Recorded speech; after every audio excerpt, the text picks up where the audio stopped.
ପ୍ରକୃତିର ସୌନ୍ଦର୍ଯ୍ୟରେ ପରିପୂର୍ଣ୍ଣ ଗୋଟିଏ ଛୋଟ ଗାଁଟିଏ। ସେଠିକାର ଲୋକମାନେ ବହୁତ ସରଳ ସ୍ୱଭାବର ଅଟନ୍ତି।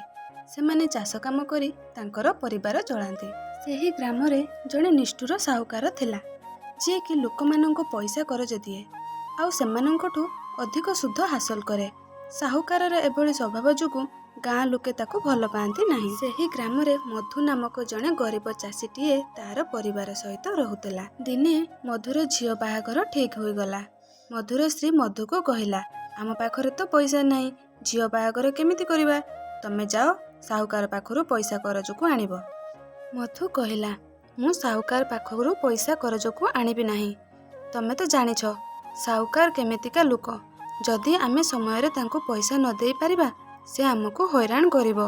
ମଧୁର ସ୍ତ୍ରୀ ମଧୁକୁ ବୁଝାଇଲା, ତମେ ସାହୁକାର ପାଖରୁ ପଇସା କରଜକୁ ଆଣ। ଆମେ ଦୁହେଁ କାମ କରି ସାହୁକାରଙ୍କ ପଇସା ସମୟରେ ସୁଝିଦେବା, ନହେଲେ ଆମ ଝିଅ ପାଇଁ ଆସିଥିବା ସୁନ୍ଦର ପ୍ରସ୍ତାବଟି ହାତଛଡ଼ା ହୋଇଯିବ।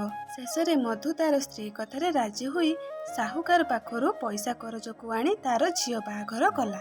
ସବୁବେଳେ କାମ କରି ଠିକ୍ ସମୟରେ ସାହୁକାରର ପଇସା ସୁଝିବାକୁ ଲାଗିଲା।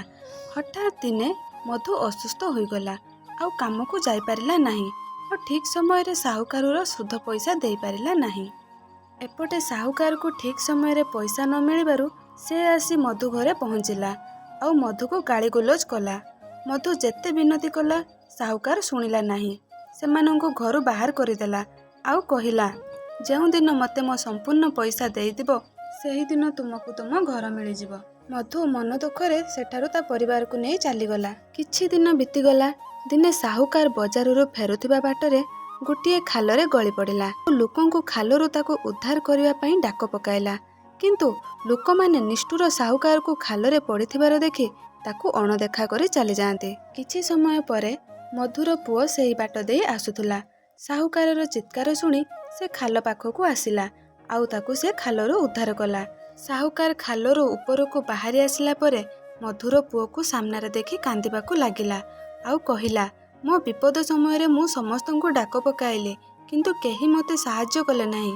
କିନ୍ତୁ ମୁଁ ତମମାନଙ୍କ ପ୍ରତି ବହୁତ ଅନ୍ୟାୟ କରିଛି, ତଥାପି ତୁ ମୋତେ ଏ ବିପଦରୁ ରକ୍ଷା କଲୁ ଆଉ ତୁ ମୋତେ ତୋ ପାଖରେ ଋଣୀ କରିଦେଲୁ। ଏ ଋଣ ସାମ୍ନାରେ ତୋ ବାପା ମୋଠୁ ନେଇଥିବା ଋଣ କିଛି ନୁହେଁ। ଆଜିଠୁ ମୁଁ ତୁମକୁ ମୋଠୁ ନେଇଥିବା ଋଣରୁ ମୁକ୍ତ କଲି। ତମେ ଏବେ ତମ ଘରେ ଖୁସିରେ ରହିବ। ମଧୁର ପୁଅ ସେଠାରୁ ଆସି ତା ବାପାଙ୍କୁ ସାହୁକାରଙ୍କ ବିଷୟରେ ସବୁ କଥା କହିଲା।